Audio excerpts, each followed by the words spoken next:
Hello. If you can hear me, I can't hear you. So you can't hear me. Okay. It's just as well. Um, I have decided not to use a PowerPoint today because I think actually it's a bit overboard, and I'd like to invite both of you to ask questions and comments and as we go through. But it's a recording that will be made public, so not public, but to the Health Hub members. So if you want to take yourself off screen, feel free. That if you want to stay private. Might be a good idea. And if I need to bring in any visual aids or something, if at any stage it becomes too many words and not enough visuals, please guys, there's a chat box for those of you who don't know. If you don't want to speak, you can just go into the chat box and just say, can you back this up with something visual? I'm getting lost. But I'll try to keep it basic and not go off into too much science. So thanks for joining us. I suspect you will know that this is not a surprising topic to cover right now. Our immune system is always important, but of course now more than ever. And before I tell you a little bit about myself, if you want to comment on this, I mean, actually just do a quick yes or no. Are any of you particularly worried about the virus at the moment? You know, is there anyone in here who's got serious concerns, or are you all just a little bit cautious and nervous about where the world and where life's going, more in general terms? Feel free to just let me know, and I'll just do a bit of background based on my own research and the doctors and experts I've spoken to. I've got several friends who work in the field at higher levels as well as sort of on the medical level, on the everyday level. And essentially, I think we've all been hearing this through the media anyway, we need to take what's going on at the moment seriously, but we don't need to panic. Seriously in the sense that for the vast majority of us who are young or middle-aged or even sort of heading towards 60 but are generally fairly healthy, will be absolutely fine. The chances of us generally cautious, yeah, I think that's a really good way of looking at it. But you know, the chances of us catching it are actually not that high. I know there are some concerns that it'll be up to 80% of the population.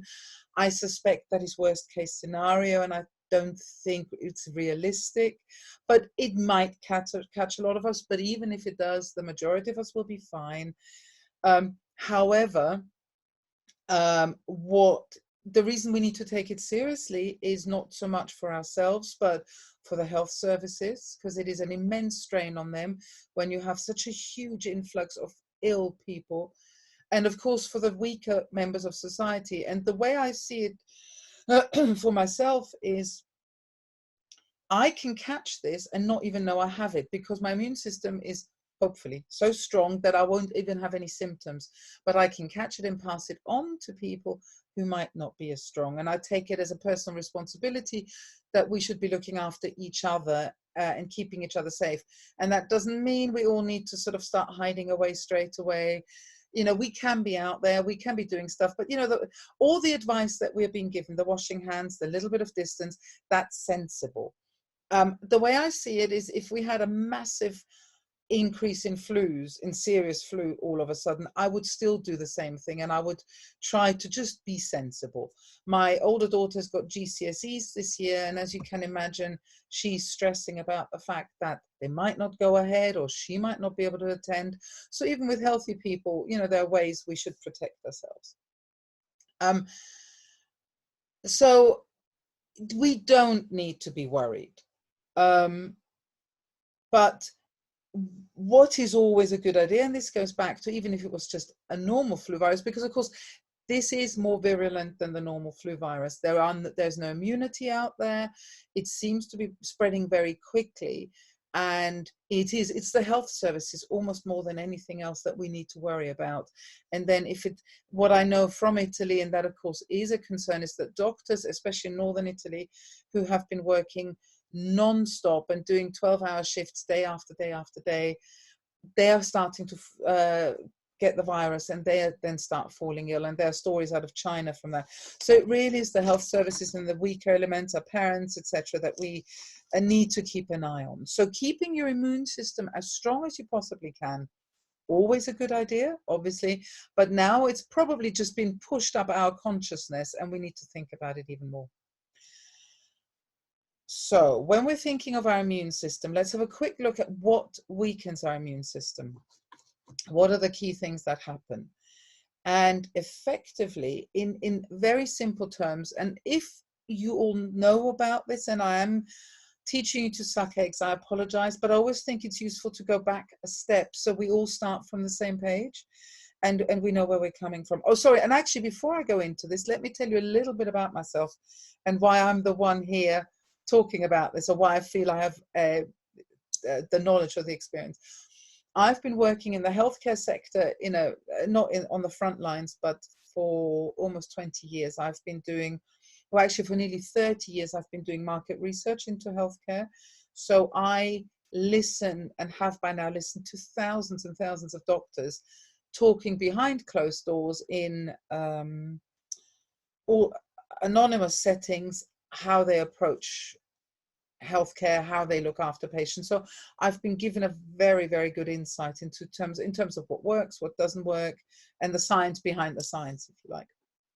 I also have been working with a nutritional supplement company called USANA for 20 years now, well, I've been working with them for 10 years. I've known about them and been involved with them for nearly 20 years. And they manufacture supplements, but what they actually emphasize and focus with people who work with them is training them on all aspects of holistic health, really looking after yourself on all levels.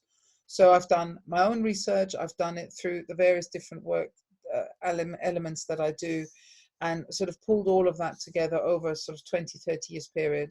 And so have a fairly comprehensive overview. So I am not a specialist in the sense that I couldn't diagnose a disease or fix a disease, but I'm one of those people who has a really good overview about how you approach health holistically and what you can do before you need to go and see the doctor, and everything you can do for yourself in the first instance. So if we go back to what weakens your immune system, well, I mean, obviously in simplest terms, you can argue life weakens your immune system. I mean, that's what affects us. But the process, the way it works is that oxygen causes free radicals. And obviously we breathe in oxygen every day, and everything causes free radical developments in our bodies, whether that is just everyday living, that is, increased exercise, stress, toxins, you name it. It causes a production and increase in free radicals. Excuse me. What that means is free radicals are effectively when our cells are, when our bodies are working very hard, the atom that the cells that are made up of an atom with 2 electrons, the electron split off, one electron split off, and roams freely round the system, which is the free radical, and that is looking for another electron to pair up with. So effectively, these free radicals start attacking the cells because they're looking for that electron to pair up with. And so they can cause more and more free radicals, because as they pull away another electron, they don't always pair up on their own. They can start roaming the system, and that can increase. And as we have more free radicals roaming our bodies and our cells, they start causing inflammation on a cellular level. So this is not the same as an inflamed joint or anything like that, but on a cellular level, they can cause inflammation. And we can have inflammation on a cellular level years and decades before it manifests itself externally. Now, quite often, a simple example would be skin issues. If you have a little bit of eczema, or even a bit of athlete's foot, itchy skin in places, that often is a very early sign of a degree of inflammation in your body. But in reality, inflammation on a cellular level doesn't manifest itself in every person in the same way. So depending on your genetics, your lifestyle, and a lot of other factors, this inflammation on a cellular level will manifest in a variety of different ways, quite often in the form of chronic diseases. Now, but generally, most commonly, and in the first instance, colds. Colds and flus are normally the first defense mechanism of the body to go, whoa, we're overloaded with free radicals. We're on it, we're inflamed, we're running low, we need to stop and regenerate. Which is why it is such a good idea generally with colds and flus not to just suppress them with medication, but to actually let them take their toll within reason, obviously. I mean, if it's a serious flu, if your chest is affected, you need to do something. I understand that. I'm talking about an everyday cold now. It's quite good to let that take its course and just, drink lots of water, all the old remedies that we know, to just let the body rebuild itself and rebuild its immunity a bit. So when we have that inflammation going on, we are obviously more susceptible to all sorts of viruses. Now, what we also have to remember, especially in the context of what's going on currently, we will pick up viruses and bacteria all the time, and we could theoretically test positive for them, but we will never know. Because when your immune system is strong, you might have them, carry them around, but they don't affect you because your immune system, because you have few free radicals, lots of strong cells with 2 electrons and 1 atom, and they can ward off those viruses and just they pass through the system and you don't even know. Obviously, your gut health comes into that. The healthier your gut, the better your immune system. So there are lots of aspects, but in simple terms, and the reason I suggested we all have a chat about this and we look at this is you want to keep yourself internally as healthy as possible. Now, the way to reduce free radical production and to maintain this comes, I'd say, in those 4 key steps. But if we're starting with the simplest one, or the most obvious one, is antioxidants. The more antioxidants we take into our system, antioxidants provide extra electrons. So when you add a lot of antioxidants to your system, those free radicals will have an electron to pair up with, a healthy electron, creating healthier cells again. So antioxidants are your first defense mechanism. And there are lots of different ways. Antioxidants is not just through food, although obviously that's a key one, but there are lots of different ways how you can increase your antioxidant intake and reduce your free radical creation. And by providing that balance, so more antioxidants, fewer free radicals, you will protect yourself better. So what are the 4 steps? It always comes back to this.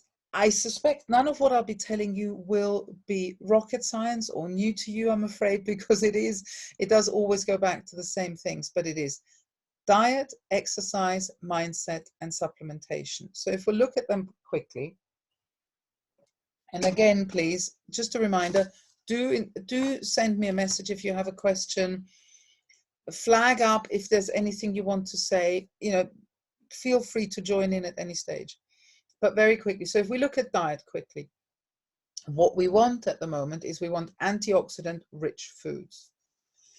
And as ever, a lot of the ready-made processed products on the shelves, even if they say enriched with antioxidants and stuff, it's not the same as good old-fashioned, a healthy, balanced diet. That means a diet with a good, what is it? We're sort of 50% made up of fruit and vegetables, ideally 2/3 vegetable to 1/3 fruit.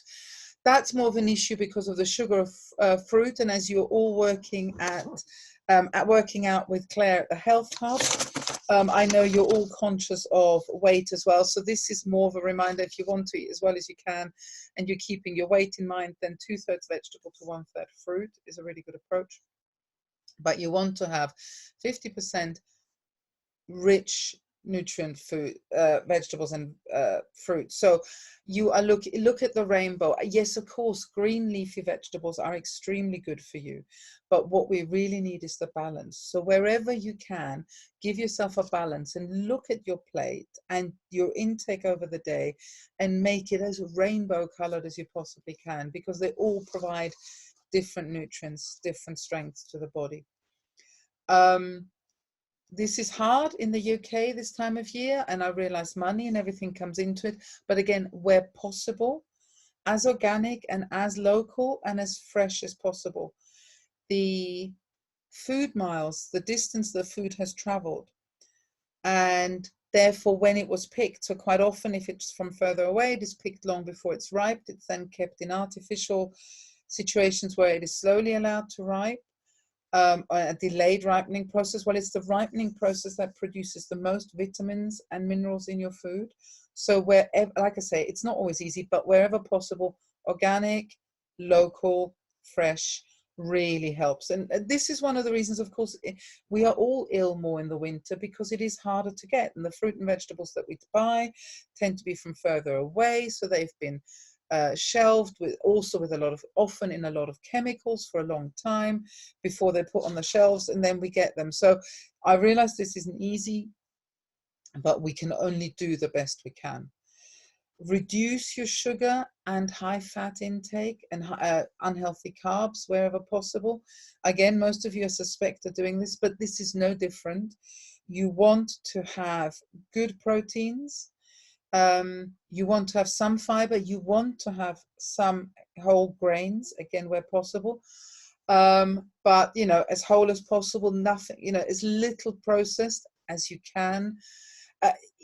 I know I'm repeating stuff you will have heard over and over again, but the same applies here as with everything else. The more we have the kind of diet where, your plate in the evening, see if you can do 2/3 vegetable, preferably vegetable and proteins, and maybe leave out the carbs altogether, unless it's pulses and lentils. But, certainly 2/3 vegetable and then a third split between the proteins and the carbs is a really good benchmark. Also remember that if you are eating a lot of fruit and vegetables, especially vegetables, salads, sorry, I keep not mentioning salads, I roll them into fruit and vegetables. I hope you think of that. You want far larger quantities than you would with, say, proteins and carbs.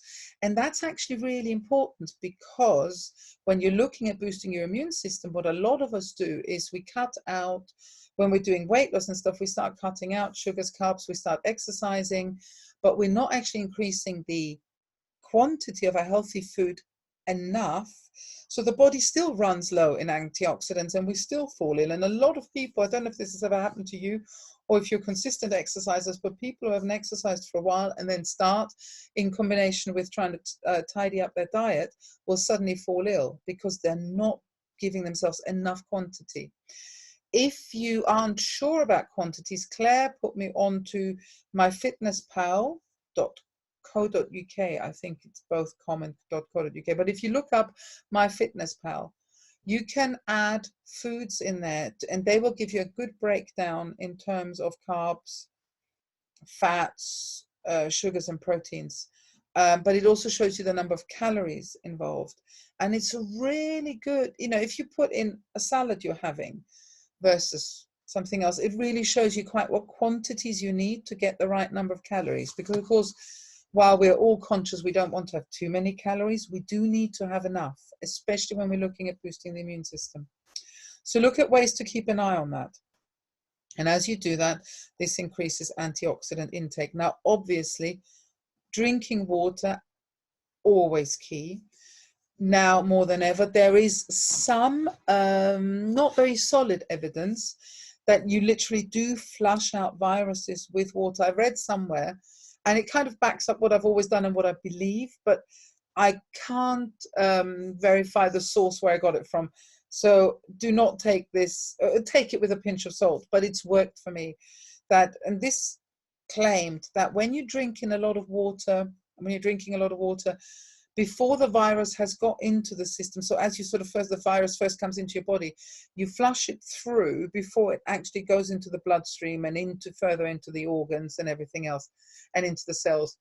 I don't know whether it's true. Like I say, it's always worked for me. One of my absolute stalwarts when I just feel the hint of a cold is drinking way, way more water than normal. 2.5, 3 liters a day. And so far, touch wood, that generally seems to get rid of it. I do drink a lot of warm water with lemon. especially in the morning. A friend of mine will always have warm water, hot water in the morning with lemon and ginger.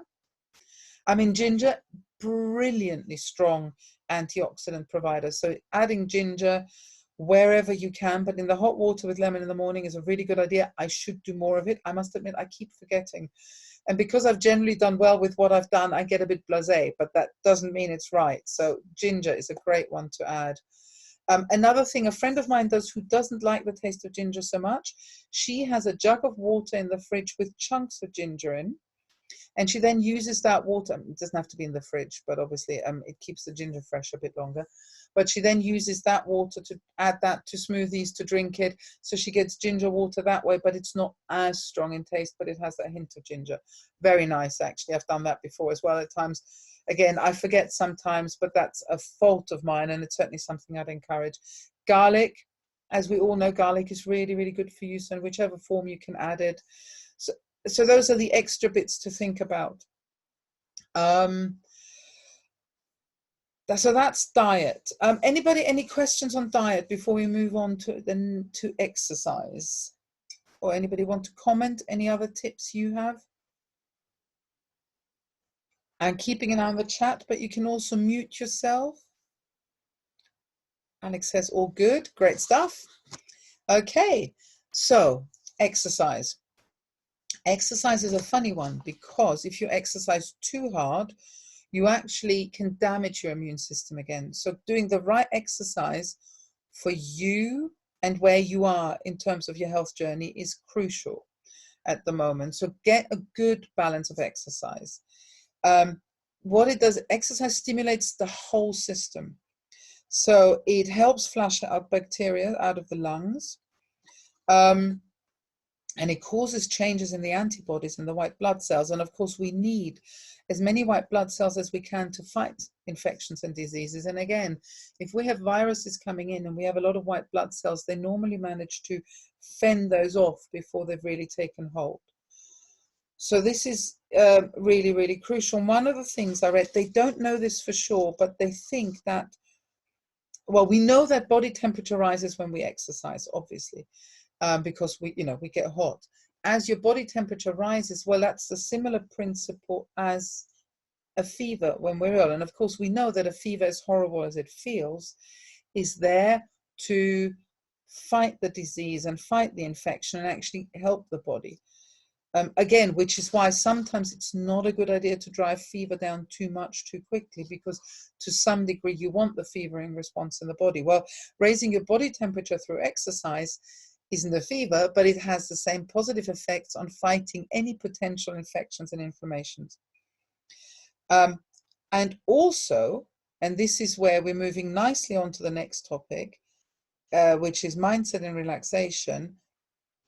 The raise in body temperature has a positive, and exercise in general has a very positive impact on stress hormones. So this kind of goes into mindset, but it also still ties in with exercise and actually with everything else. Stress and worry are without doubt, or they think more and more, they're pretty much the biggest cause of disease, of us falling ill to disease. So there's a huge, huge amount of research and evidence linking stress to chronic diseases. So this is a bigger topic than what we're covering now, but it relates to it, of course. So any kind of chronic diseases, we hear so much now about IBS, chronic fatigue, ME, a general rise in chronic diseases, diabetes, heart disease, all of these things. Stress is a massive, massive factor. And I suspect you, like me, will have come across people that we look at, they're not that old, they have got a healthy weight, they seem to be living a fairly healthy lifestyle, they don't drink too much, they don't smoke, they generally are fit and healthy, and yet they still get a chronic disease. And we tend to look at each other and go, how on earth can this people, why do these people have these diseases? Well, what is interesting, of course, genetics and everything plays into it. I'm not going to go there at the moment because genetics always play a factor, and I'm not dismissing that, but it's a factor and not the only factor. And people with the same genetic background, some fall ill, some don't. Well, what will be interesting for you, if you're thinking of your friends where you have friends or acquaintances like that, where you wonder why they would have got a disease when they generally live a healthy lifestyle, look at whether you know what their stress levels are like, whether they are the kind of people who stress a lot, who might not sleep very well, because those two things have such a huge impact. Very quickly, what happens with stress is that we release two types of key hormones into the system. One is adrenaline and one is cortisol. They're both stress hormones. Adrenaline is the short-term stress hormone. So if you think about, if we go back to cave days, and you found yourself in danger, which would have been a tiger chasing you, or a warring tribe or something coming to attack you, you needed adrenaline to fight or flight, to fight or flee. You need that adrenaline to give your body the burst to just run and fight and focus and get everything in place to protect yourself. So everything is heightened. It releases an awful lot of other related hormones. It gets certain parts of the body working in overdrive, and it burns fat, because you cannot have, you need all that fat to give you the energy. So short bursts of adrenaline, like you get from exercise as well, very, very good for fat burning, for keeping us healthy, because it clears all of that out. However, what is not good is repeated and extended periods of adrenaline, because that fatigues the body. So a lot of chronic fatigue is linked to ongoing adrenaline burning. Now, equally, cortisol, which is the other stress hormone, and that was generally switched on in times of war, famine, extended periods of difficult life, where the body would realize that we're going to go into a prolonged period of lack of food, lack of safety, where things are difficult. And then you need to store fat, because you don't know when you next get fat. So your body stores fat, slows down all the organs, slows down the production to keep your body sustained for longer. Well, now imagine in the modern age. So again, what would have happened in wartime is all of this would have kicked in. We would have stored what we could, and then afterwards, after war is over, or the period of famine is over, you nourish the body again, and the body goes, okay, I can relax now, I can stop producing cortisol and bring things back into balance. What happens with modern life a lot is that we're actually producing both adrenaline and cortisol for long periods, because of the way we're living and the confusing messages we're giving our bodies. I don't need to tell you, I mean, it's common sense and it's obvious that our bodies are really going to struggle when that happens. And they have no idea, should they be burning fat, should they be storing it, which organs should be switched on, which should be switched off or reduced. The adrenal system is going crazy. So we get a lot of thyroid issues, which we hear about all the time, huge increase in thyroid issues. Those are the reasons why. So what can we do about it? What do we need to do about it? So a healthy, balanced exercise regime, again, produces the right amount of adrenaline, but it also releases the stress hormone. So it brings down the stress levels. Anything you can do to relax your mind, to improve your mindset. There's actually scientific studies now have been done that if you're optimistic, if your optimism levels are high, your cell-mediated immunity levels are high. So if optimism drops and you're constantly worried and seeing the negative, your cell-mediated immunity will not function as well. Generally, if we're, so anything you can do to relax and improve your mindset. Meditation is really healthy on every level. So 10 minutes, 5 minutes of meditation a day, every other day, whenever you can fit it in, but doing little meditations. Doesn't have to be, the Buddhist type, or, the sort of yogi type of 2 hours of sitting there in complete silence. That isn't everyone's case, a cup of tea, and it doesn't suit our lifestyle very often. But just 5 to 10 minutes, maybe in the morning, just wake up 5 minutes earlier and just give yourself a 5-minute meditation before you start today to clear the mind, to just focus on something positive, give yourself a positive message that you take through the day with you, to calm yourself, to get through the day well. Equally, needless to say, and this is the other part, sleep. Sleep and therefore meditation before sleep. And I'll talk about sleep in a minute, but meditation before sleep. How many of us go to bed still knackered, but still a bit frazzled? Stuff swirling around our brains, what we should have done and haven't yet done, the kids, the virus, the money, the whatever. We've just watched something on television that's got us excited or stirred us. All of these things affect your mental well-being and then your sleep. So one of my favorites is doing a 10-minute meditation before I fall asleep. I admit quite often I fall asleep during the meditation. That's not necessarily a bad thing, but I've cleaned my mind. I feel it like, we talk about clean eating, we shower, we wash ourselves, we talk about hand washing at the moment. Cleaning your mind from the toxins is just as important. There's a brilliant app, if you don't know it, called Calm or Calms with a Z at the end. If you don't know, but you want me to find out, just send me a quick message and I'll dig it up for you. It has nighttime meditations to help you sleep. It just has calming music. It has a whole range of different, positive stuff for the morning, different lengths. You can tailor it. But if you want help with this, if this is something that doesn't come naturally or easily to you, that app is a really fantastic way to help give yourself that space and just give yourself that time. And tied in with that, therefore, is sleep. Sleep and stress are the two. So stress, biggest cause, sleep, one of the biggest benefits for our body. We know our bodies restore themselves during sleep time. I mean, this is, I'm not telling you anything new. You have all heard this probably since you were children or teenagers and your parents would go on at you about getting enough sleep. Sleep is absolutely fundamental. I always find it very interesting when you hear about people like Margaret Thatcher, who ended up with Alzheimer's, but who slept 3 to 4 hours for years of her life, and if not decades. I don't know whether the two are related, and I'm not claiming they are, but it makes you wonder. You very often hear about people who are ill that have often not slept well in a long time. Regular waking up. For those of you who have kids, whether younger or older now, or had kids and they're already out, most women have at least a period of time where we have very interrupted sleep. Many of us struggle to then learn to sleep again.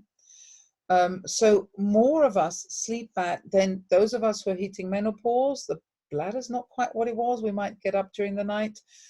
Lots of things disrupt our sleep. So everything we can do to improve our sleep improves our immune system. One of the things, a reminder, again, most of you will have heard this, stop eating a good 2 hours before you go to bed. Generally, they're now recommending more and more 12 to 16-hour periods of not eating. So finish eating at 6, 7 o'clock.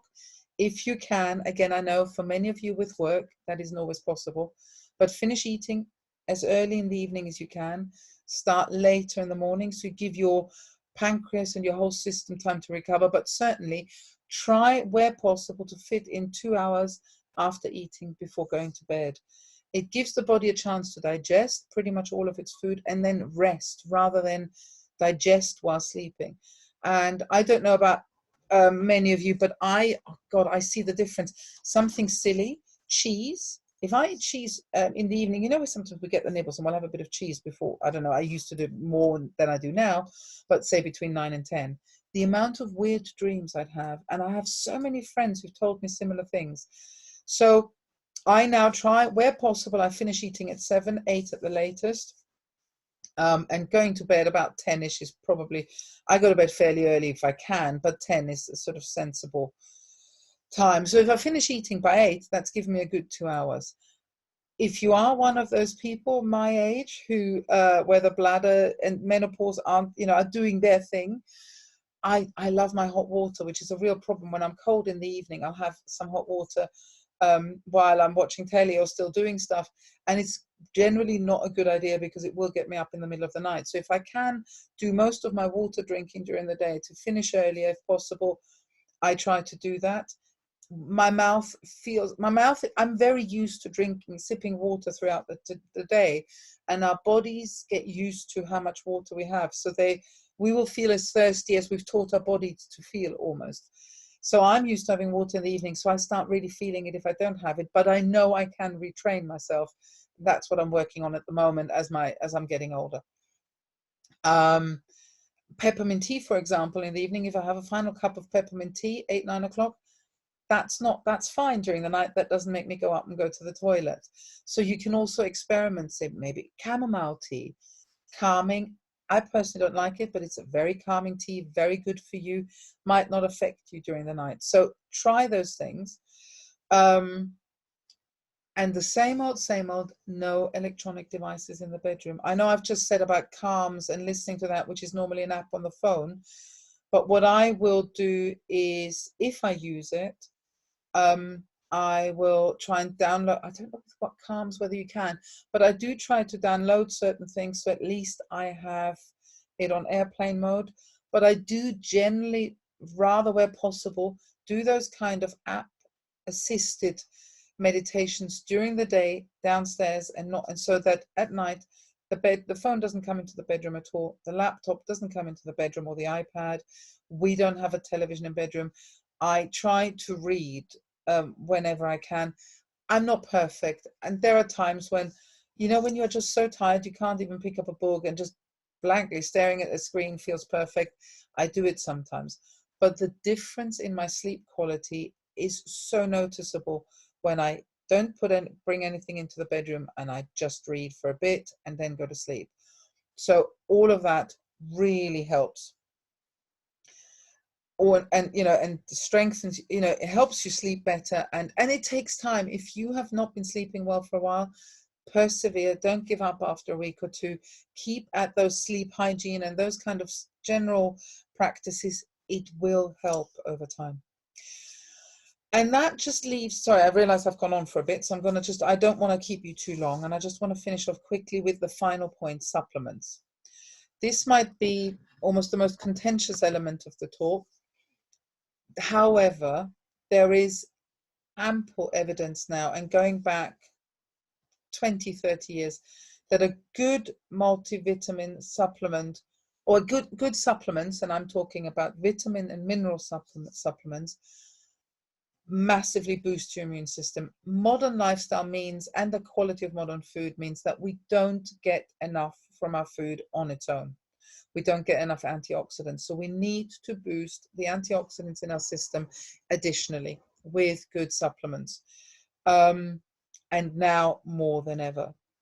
So when you have wintertime anywhere and you have extreme periods like now, extra antioxidants are the answer. You can only eat so much, so you need to bridge that gap with a good quality supplement.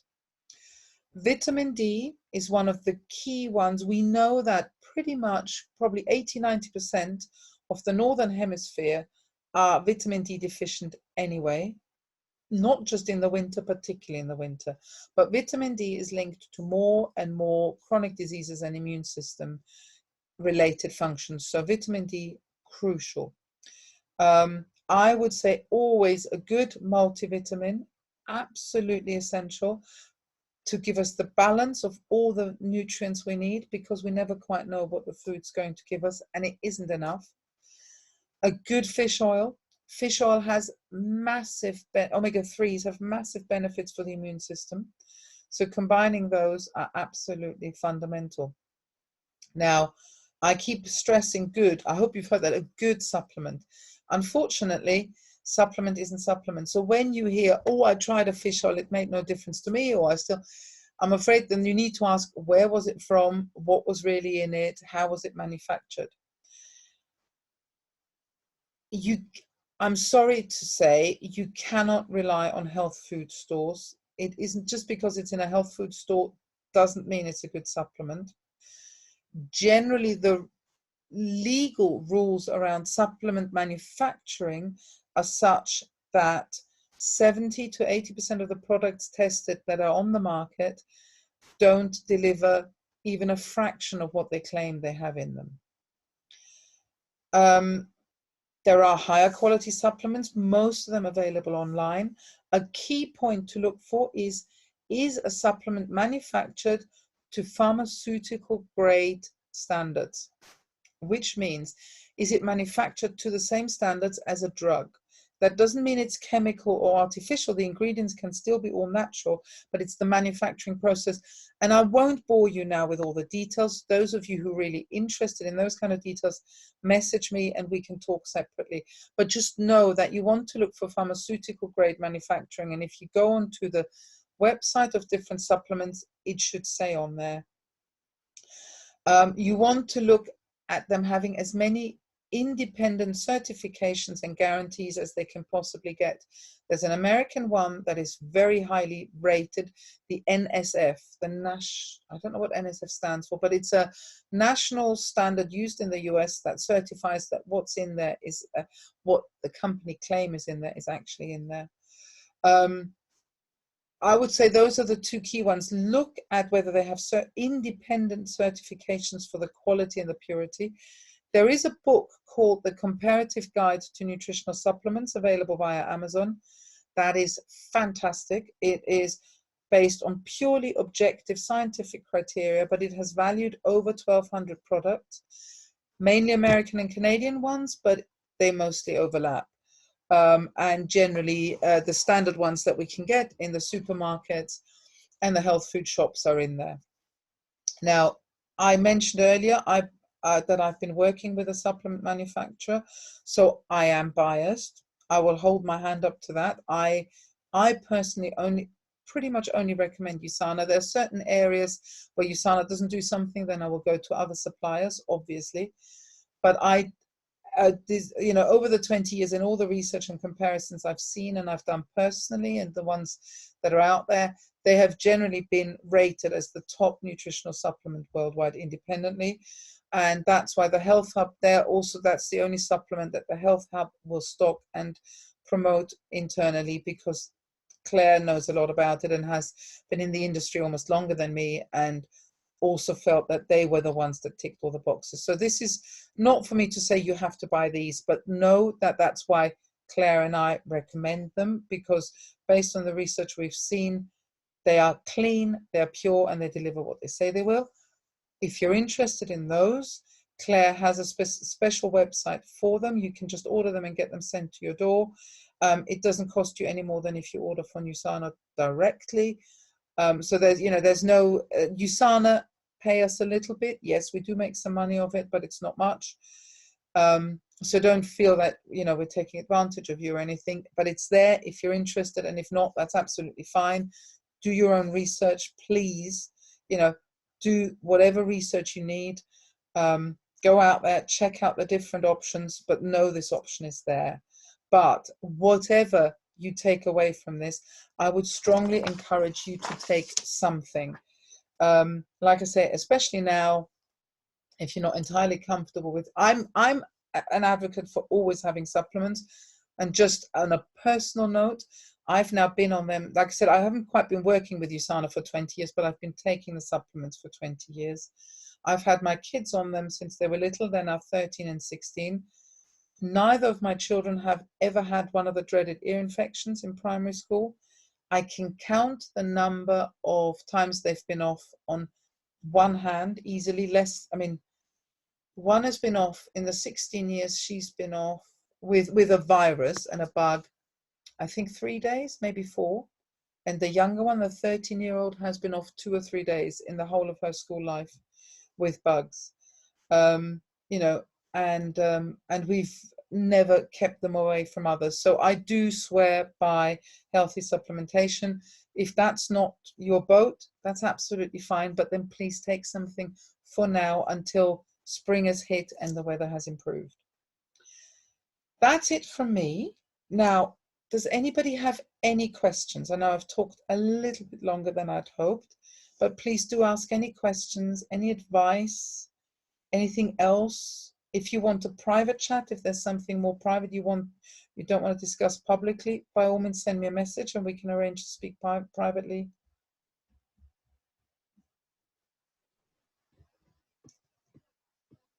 You can, like I say, you can unmute yourself.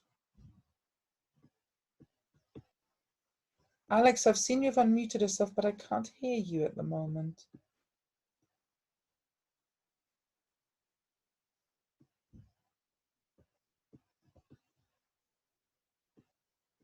Don't know if you're speaking. You're still on mute. Oh, sorry, it just looks unmuted from here. Oh, fine. Okay, no problem. So does that mean no questions? I hope it was helpful, and and I hope it's given you a few things to think about, and just it is all common sense. And it is just, looking after yourself. And please, none of these things replace washing our hands regularly. I'm generally not a fan of antibacterial hand sanitizers, but right now, even I'm getting some, use common sense. And please, no panic buying. We will be fine. We will all be fine. And we just need to look after each other and think of each other and help each other out as and when we can. Right, well, if there are no questions, then I'd like to thank you all very much. I'll stop.